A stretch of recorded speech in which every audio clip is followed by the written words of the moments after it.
जैसा हम जानते हैं कि धम्मचक्र प्रवर्तन दिवस है। आज को आषाढ़ पूर्णिमा भी है और इस दिन का हमारे इतिहास से बहुत गहरा संबंध है। वो इसलिए क्योंकि हजारों लाखों करोड़ों पुरुषों में कोई एक व्यक्ति अनेकों कल्पों में जाकर के अनेकों वर्षों से तप करते हुए, परिश्रम करते हुए, 10 पारमिताओं को पूर्ण करते हुए, 8 बलों को पूर्ण करते हुए, और जब कोई सम्यक संबुद्ध बनता है तो यह बहुत मंगल की बात होती है। और ऐसा मनुष्य जो बुद्धत्व को प्राप्त करे और बुद्धत्व प्राप्ति के पश्चात कहीं पर भी, किसी भी स्थान पर, किसी भी मनुष्य को जब पहला उपदेश देता है तो उस उपदेश में बुद्ध की जो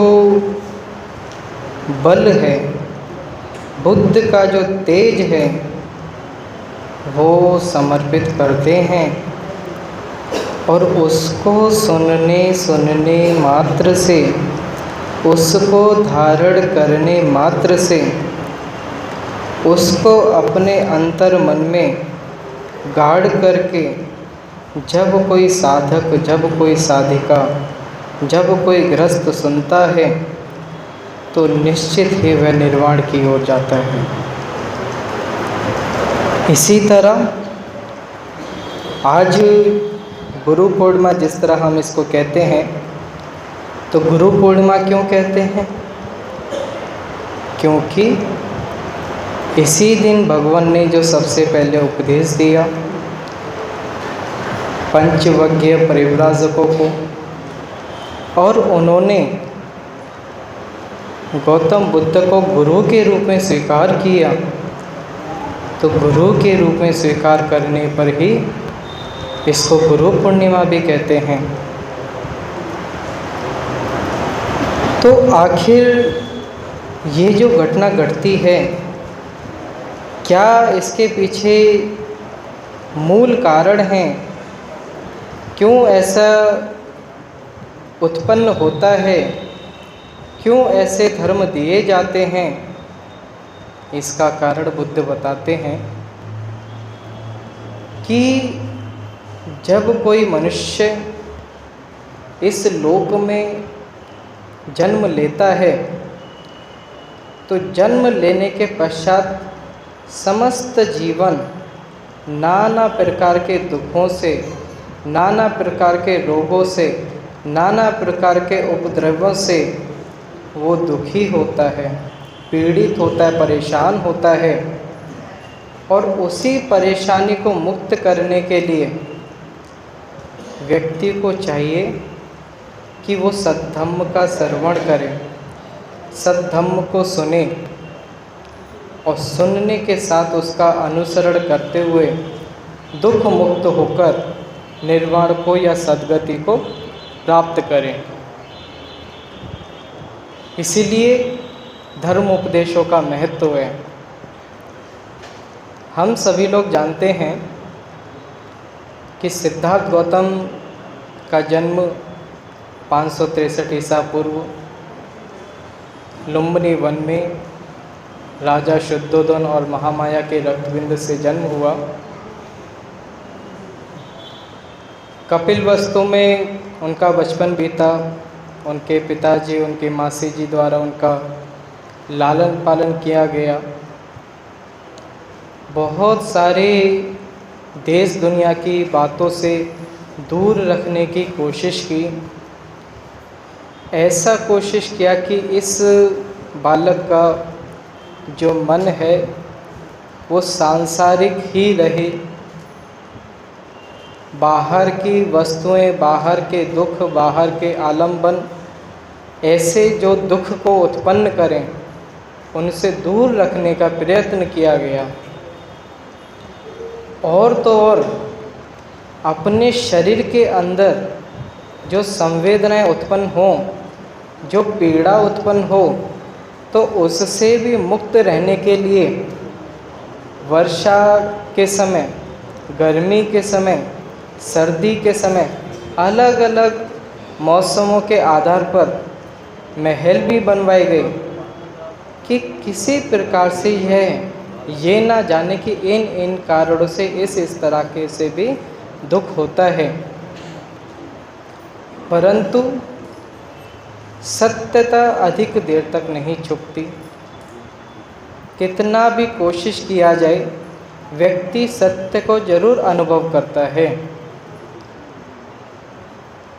तो ऐसे ही जब सिद्धार्थ गौतम की उम्र थोड़ी बड़ी होती है, 18 वर्ष 20 वर्ष की आयु के करीब, जब वो नगर की ओर जाते हैं तो किसी मृत व्यक्ति को देखते हैं, किसी बूढ़े व्यक्ति को देखते हैं, किसी बीमार व्यक्ति को देखते हैं, तो जानते हैं कि यह व्यक्ति पीड़ित है, ये परेशान है, ये रोग ग्रसित है, इसके मरने पर इस तरह से लोग व्याकुल हो रहे हैं, तो ये दुख है, ऐसा सिद्धार्थ गौतम जानते हैं। फिर जब एक सन्यासी को देखते हैं तो सन्यासी के चेहरे पर तेज होता है, मुदित भाव होता है। तो जब इसका कारण पूछते हैं तब वह सन्यासी कहता है कि मेरे को ना भविष्य की चिंता है, ना भूतकाल का किसी तरह का प्रायश्चित है, ना वर्तमान समय में किसी प्रकार की चिंता है।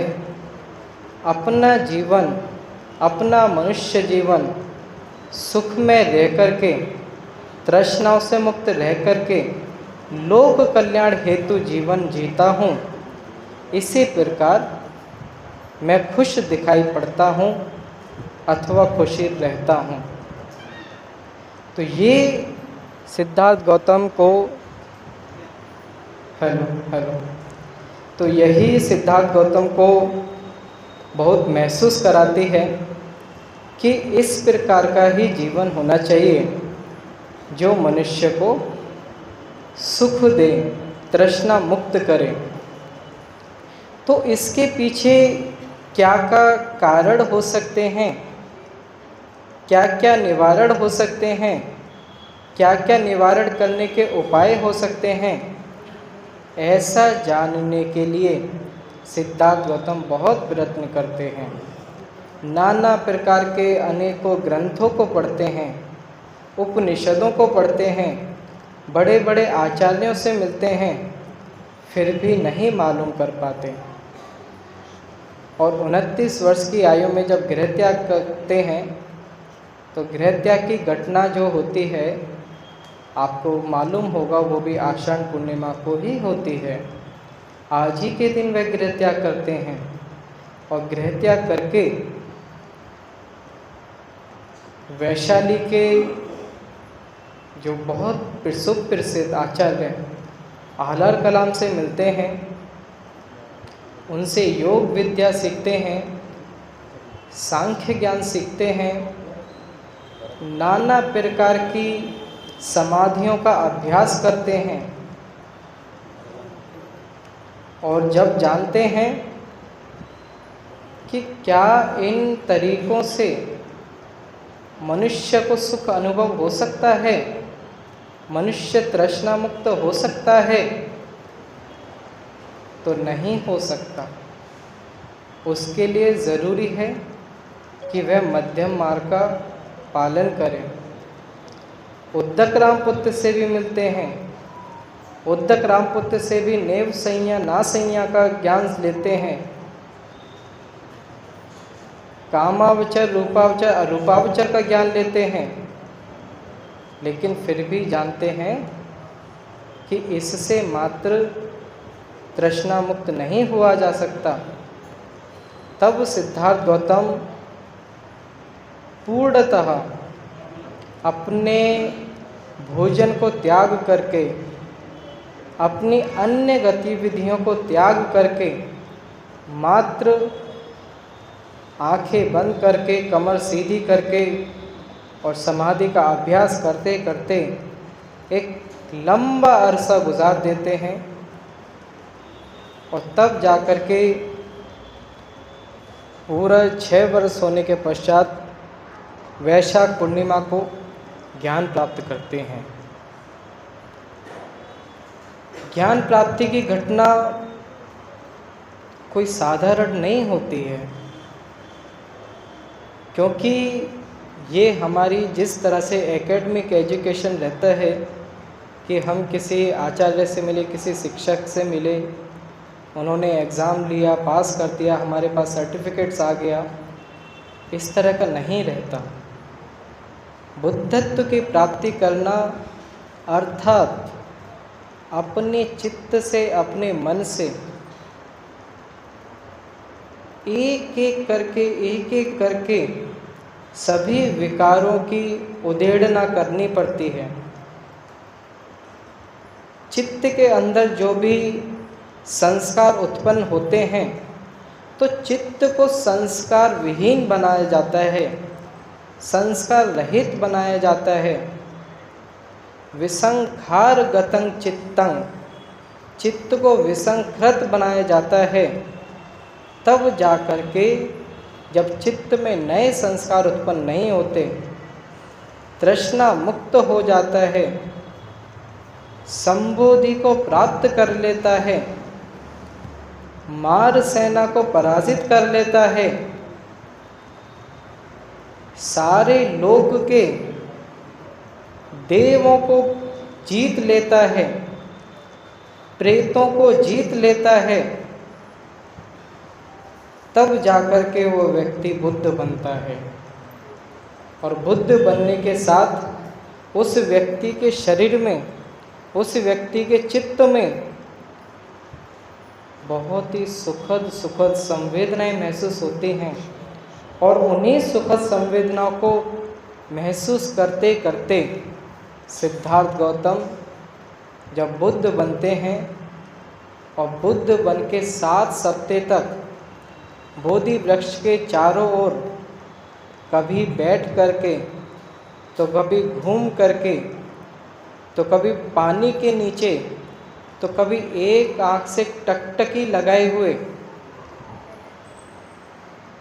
वृक्ष को देखते हैं, तो उस समय सुखद अनुभूति जो होती है उसका आनंद लेते हैं और अपने मन में विचार भी करते हैं कि जो मैंने संबोधि को प्राप्त किया, जिस सत्य को मैंने प्राप्त किया, इतने कठिन ज्ञान को प्राप्त किया, तो क्या यह कोई साधारण व्यक्ति, क्या कोई अन्य पुरुष इसको समझ सकता है? तब इस चीज़ का चिंतन करते हुए चतुर महाराज जी का आते हैं और वो गौतम से मिलकर के कहते हैं, गौतम आज आप इस बात से उदास मत होइए कि कोई आपके धम्म को नहीं सुनेगा, नहीं समझ पाएगा, नहीं धारण कर पाएगा। इस लोक में बहुत ऐसे विद्वान लोग हैं, बहुत ऐसे दुखी पीड़ित लोग हैं जिनको आपके धम्म की आवश्यकता है, जिनको आपके विचारों की आवश्यकता है। इस बात को साक्षी मान करके गौतम बुद्ध उपदेश करने का मन या विचार बनाते हैं। तब सबसे पहले सांख्य योग के आचार्य आलार कलाम एवं उद्दक रामपुत्र को याद करते हैं कि मैं अपना विचार सबसे पहले इनके साथ ही साझा करूं। तब जान पाते हैं कि उनका शरीरांत हो गया, उनकी मृत्यु हो गई। फिर अपने पुराने 5 साथियों के पास काशी नगरी, जिसे सारनाथ कहें, निगदाव इसी पत्तन कहें, तो वहाँ जाते हैं और वहाँ जाकर के जो एक चौखंडी स्तूप है, आप सभी बौद्ध उपासक उपासिकाएं सारनाथ जाते हैं, आप सभी ने देखा भी होगा कि सारनाथ में प्रवेश करते हुए चौखंडी स्तूप पड़ता है और उस चौखंडी स्तूप का जो स्ट्रक्चर है नीचे से 4 पिलरों पर वो बना हुआ है जो हमको नहीं दिखता, और ऊपर की तरफ 8 प्रकार से ऐसे कवर्ड होकर के बनाया गया है। तो वो इस बात का प्रतीक है कि सबसे नीचे जो है वो 4 आर्य सत्य हैं और ऊपर आर्य अष्टांगिक मार्ग हैं। तो चौखंडी स्तूप क्यों प्रसिद्ध है? क्योंकि जब गौतम बुद्ध बोध गया से और सारनाथ की ओर चलते हैं तो 5 परिव्राजक चौखंडी स्तूप जो उस समय नहीं बना था, मात्र जमीन ही रही होगी, तो वहाँ पर वो दूर से देख अपने मन में विचार करते हैं कि कोई भी गौतम बुद्ध को पानी नहीं पिलाएगा, कोई भी उनके पात्र को नहीं पकड़ेगा, कोई उनके पैरों को नहीं धुलाएगा, कोई उनको बैठने के लिए आसन नहीं देगा। इस प्रकार से अपने मन में वो संकल्प करते हैं कि ऐसा ऐसा हमको नहीं करना। परंतु जैसे ही नज़दीक गौतम आते जाते हैं और उनको देख करके, उनके चेहरे पर तेज देख करके अपना जो संकल्प है उसको भूल जाते हैं, और कोई उनके लिए आसन बिछाता है तो कोई उनके पैरों को धोता है, कोई उनके लिए पानी पिलाता है, कोई उनको वंदन करता है, नाना प्रकार से उनको इस तरह से अच्छे तरीके से उनको ट्रीट किया जाता है। फिर कहते हैं कि आप तो पथभ्रष्ट हो गए थे, आपने तो सुजाता के द्वारा खीर का सेवन किया, फिर आपके ऊपर इतना तेज कैसे है? आपको ऐसा क्या प्राप्त हुआ है? तब उस गौतम कहते हैं कि मुझे संबोधि प्राप्त हुई है, मुझे आर्य सत्यों का ज्ञान मिला है और मैं उसी को आपके समक्ष उपदेश करने आया हूँ। तब उनमें से कौंडिन्य कहते हैं कि बताइए हमको भी कि आपने क्या सीखा। तब गौतम बुद्ध कहते हैं कि 2 अतियों चरण पंथों का सेवन नहीं करना चाहिए। किस किस चीज़ का? कि काम सुख, बहुत अधिक सुख में जीवन नहीं जीना चाहिए, अपनी इंद्रियों को बहुत सुखी रहने की अवस्था में नहीं रखना चाहिए, और ना ही बहुत तप, बहुत परिश्रम इस प्रकार का कि वह आपके शरीर को या आपके चित्त को नुकसान पहुंचा दे। तो दोनों अतियों का सेवन नहीं करना चाहिए, बल्कि मैंने इनसे दूर होकर के एक मध्यम मार्ग को खोज निकाला है, जो आँख देने वाला है, ज्ञान कराने वाला है, मोक्ष प्राप्ति कराने वाला है। तो उसको आप सभी लोग ने सुना होगा, बहुत अच्छे से जाना होगा कि वो कौन सी मध्यम मार्ग है। तब गौतम बुद्ध कहते हैं कि मध्यम मार्ग कोई दूसरा मार्ग नहीं, अपितु आर्य अष्टांगिक मार्ग ही दूसरे शब्दों में मध्यम मार्ग है। तो आर्य अष्टांगिक मार्ग को जानने से पहले व्यक्ति को जरूरी है कि सुख की अनुभूति करने से पहले वह ये जाने कि सुख की आवश्यकता ही क्यों है, सुख चाहिए ही क्यों है। सुख से जो पहले दुख है, क्या हम दुख के बारे में जानते हैं? जिस प्रकार से बुद्ध के पहले आर्य अष्टांगिक मार्ग का सम्मा दिट्ठी शब्द आता है, सम्यक दृष्टि। तो मनुष्य को चाहिए कि दीघ निकाय में जिस प्रकार से ब्रह्मजाल सूत्र में 62 मिथ्या दृष्टियों के बारे में बतलाया गया है, पहले उनको भी जान ले। क्यों? क्योंकि कितना भी आप सही तरीके से पालन करने की कोशिश करें, परंतु जब तक यह नहीं जानेंगे कि इसमें क्या क्या मिथ्या भी हो सकता है, तो आप सम्यक दृष्टि को प्राप्त नहीं कर सकते।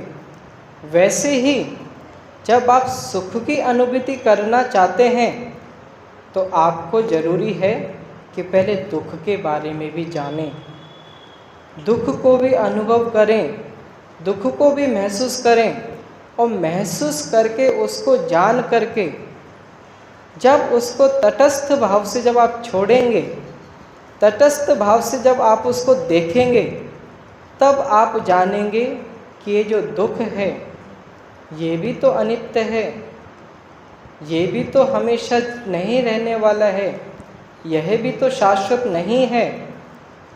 तो जरूरी है कि पहले जानना। तो बुद्ध फिर पहला आर्य सत्य देते हैं कि भिक्षुओं, पहला आर्य सत्य है कि दुख है। अब दुख है तो इसको स्वीकार कर लेना, इसको जान लेना कि हाँ दुख है। क्योंकि व्यक्ति बहुत सारी तृष्णाओं में, बहुत सारी उलझनों में, बहुत सारे विकारों से ग्रसित होकर के भी, दुख में रहते हुए, पड़े होते हुए भी अपने आप को यह अनुभव नहीं करता कि मैं दुख में हूँ। तो जब यह अनुभव ही नहीं करेगा कि मैं दुख में हूँ, तो जब उसको सुख की प्राप्ति होगी तो उसको महसूस होगा कि मैं पहले से ही सुखी हूँ, तो उसको नए सुख की कैसे अनुभूति हो सकती है। तो आवश्यकता है कि पहले जानें, पहले महसूस करें कि दुख है। तो दुख कितने प्रकार का हो सकता है? तब बुद्ध कहते हैं कि भिक्षुओं, दुख 7 प्रकार का होता है।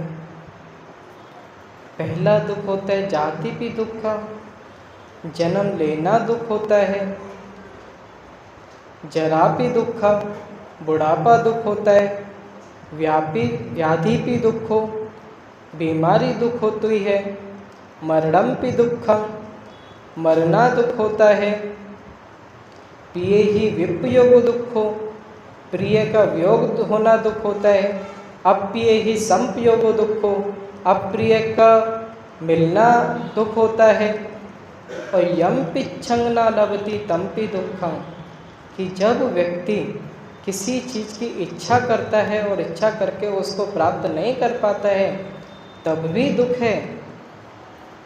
तब बुद्ध कहते हैं कि भिक्षुओं, ये जो 7 प्रकार के दुख हैं, ये आपको बाहर से महसूस होते हैं, बाहर से दिखाई पड़ते हैं, लेकिन इसके जब मूल में जाएंगे आप, तब आप जानेंगे कि संखितेन पंच उपादान खंड दुख, कि संक्षिप्त में और आप समझिए तो जो 5 उपादान स्कंद हैं, जो नाम रूप है, वही दुख है।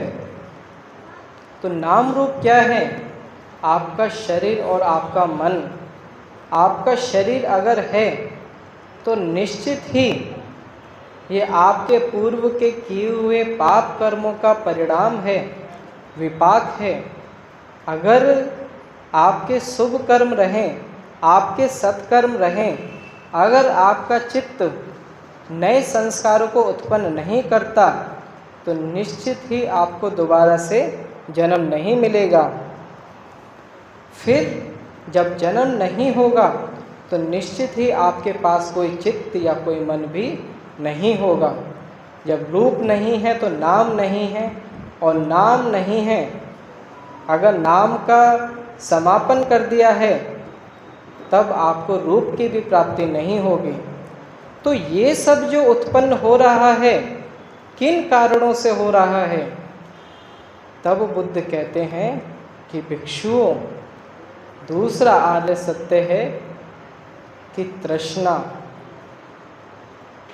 दुख का जो समुदय होता है वो किसके कारण होता है? तृष्णा से होता है।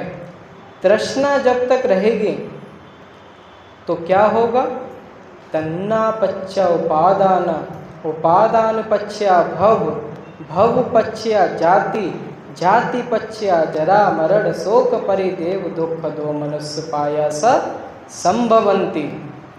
कि जब तृष्णा होगी तो उपादान होगा, नए चीज उत्पन्न होंगे, पुनर्भव होगा, फिर से जाति होगी, फिर से जरा होगा, फिर से मरण होगा, फिर से तृष्णा के द्वारा जन्म होगा। नाना प्रकार से समस्त जीवन, समस्त लोकों में आप दुख को भोगते रहेंगे। तो क्या इससे समापन हो सकता है? तो हाँ, अवश्य। तो तीसरा आर्य सत्य बुद्ध बताते हैं कि तृष्णा का समूल विनाश ही तीसरा आर्य सत्य है। कि तृष्णा का पूर्णतः विनाश कर दिया जाए तो फिर दुख उत्पन्न नहीं होगा। क्यों नहीं होगा? कि तन्ना निरोध जब होगा तो उपादान निरोध होगा, उपादान निरोध होगा तो भव निरोध होगा, भव निरोध होगा तो जाति निरोध होगी, जाति निरोध होगी तो जरा मरण शोक नहीं होगा। तो नाना प्रकार से जो दुख समाप्त होंगे तो किस प्रकार से होगा? तृष्णा के द्वारा। तो तृष्णा को भी किस प्रकार से समाप्त किया जाए? तब बुद्ध कहते हैं भिक्षु, यह चौथा आर्य सत्य है। और चौथा आर्य सत्य को ही आर्य अष्टांगिक मार्ग बोलते हैं, और आर्य अष्टांगिक मार्ग को ही मध्यम मार्ग बोलते हैं। तो मध्यम मार्ग क्या है? कि सम्यक दृष्टि, दृष्टि सम्यक होनी चाहिए, श्रेष्ठ होनी चाहिए। जिस चीज़ का हम दर्शन करते हैं तो उसके दर्शन करने से हमारे चित्त में नए संस्कार उत्पन्न ना हो, ऐसी दृष्टि होनी चाहिए। सम्यक संकल्प, संकल्प भी दो तरह के होते हैं। एक मिथ्या संकल्प हो सकता है, एक श्रेष्ठ संकल्प हो सकता है। संकल्प के साथ हमेशा एक विकल्प होता है कि क्या चुनना है और क्यों चुनना है, किसको छोड़ा जा सकता है। तो वहाँ पर जब आप चुनते हैं तो श्रेष्ठ चीज़ों को चुनें। सम्मा वाचा, सम्यक वचन बोलना है। सम्मा कम्मन, तो सम्यक कर्म करना है। तो जब सम्यक वाचा है तो किस किस तरह की सम्यक वाचा है?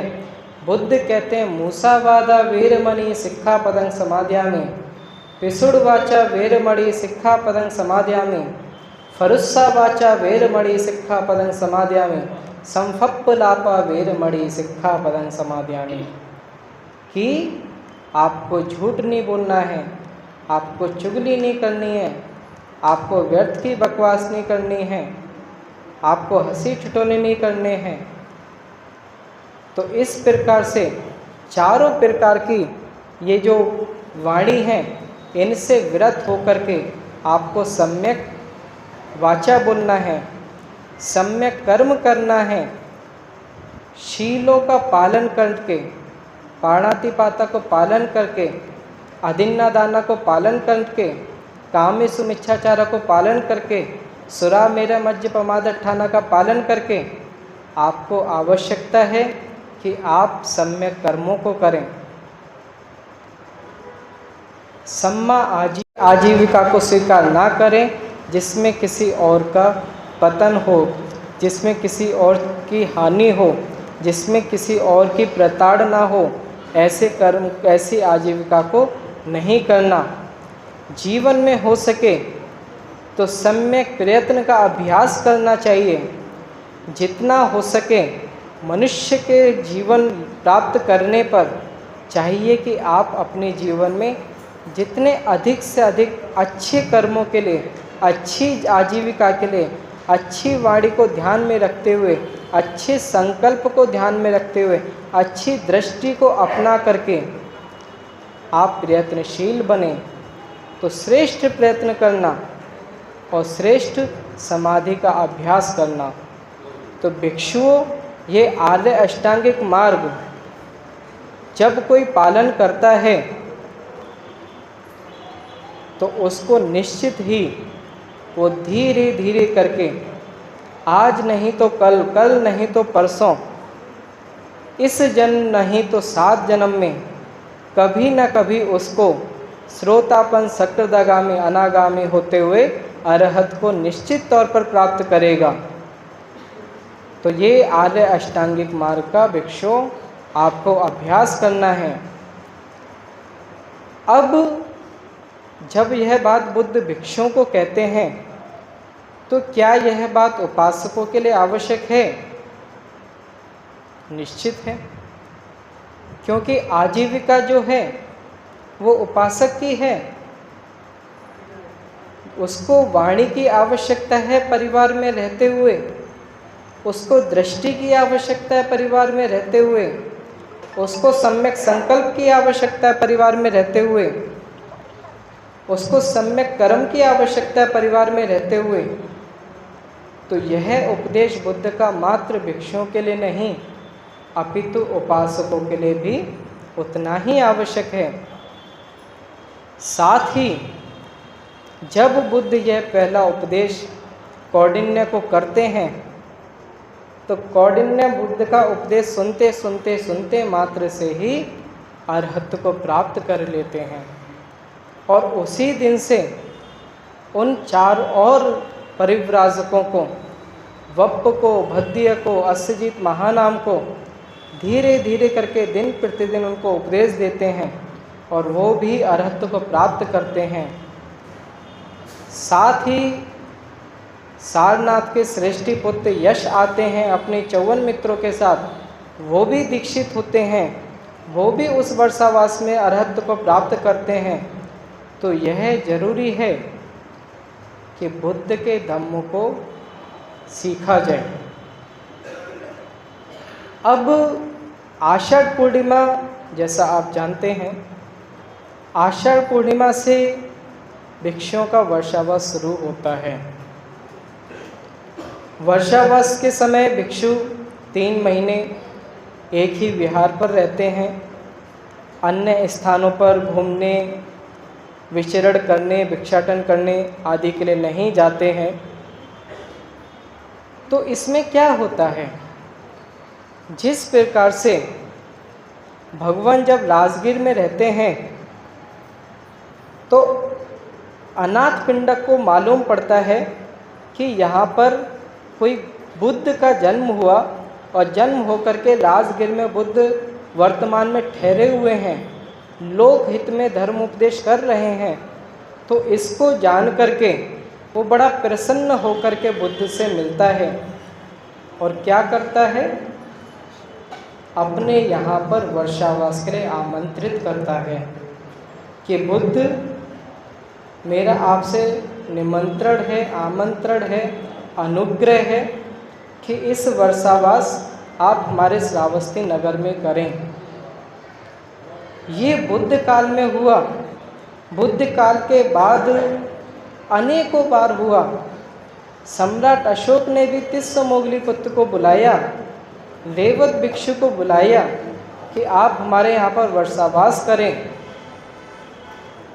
तो उसी प्रकार से इस समता बुद्ध विहार के जो पदाधिकारी हैं, वरिष्ठ उपासक उपासिकाएं हैं, मैं उनसे भी ये एक प्रश्न करना चाहता हूँ, पूछना चाहता हूँ कि आपके विहार पे बहुत लंबे समय से कोई ना कोई भिक्षु रहते हैं, कोई ना कोई श्रामणेर रहते हैं और बहुत अच्छे से सुचारू रूप से गतिविधियाँ चल भी रही हैं, परंतु अनेकों विहारों पर भिक्षु वर्षावास करते हैं, कठिन चीवरदान करते हैं।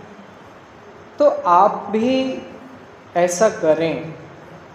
आपके विहार पर भी बहुत अच्छे से रूम हैं, कमरे हैं, भिक्षु आकर के रह सकते हैं। तो जब आप बाहर से भिक्षुओं को आमंत्रित करेंगे तो यहाँ के उपासक उपासिकाओं को कुछ नए विशेष तौर पे धर्म को सीखने को मिलेगा। आपको भी कुछ धर्म सीखने को मिलेगा। अन्य भिक्षु जो यहाँ पर आएंगे उनको भी यहाँ के क्षेत्र के लोगों से, उपासक उपासिकाओं से उनको महसूस होगा, उनको जानकारी मिलेगी कि ऐसे ऐसे भी धर्म को चलाया जा सकता है, सीखा जा सकता है। तो वैसे ही आप भी आमंत्रित करें, भिक्षुओं का वर्षावास कराएं, वर्षावास समापन होने के बाद कठिन चीवरदान कराएं। और इसमें मैं समझता हूँ कि सभी उपासक उपासिकाओं की सहमति भी रहेगी, जिससे कि 3 महीने का वर्षावास आपके लिए कुशल लाभान्वित हो सके। तो इसमें जैसे बुद्ध आर्य अष्टांगिक मार्ग, प्रतीत्य समुत्पाद, त्रिकाय का, तिलक्खन का आदि धर्मोपदेश देते हैं, हमको समझाने के प्रयत्न करते हैं, अच्छे आचरण को अपनाने के लिए आग्रह करते हैं। तो ज़रूरी है कि हम भी वैसे ही अपने आप को बनाएं। इसी के साथ आप सबको बहुत बहुत मंगल कामनाएं, साधुवाद। पुनः एक बार धम्मचक्र प्रवर्तन दिवस की हार्दिक शुभकामनाएं।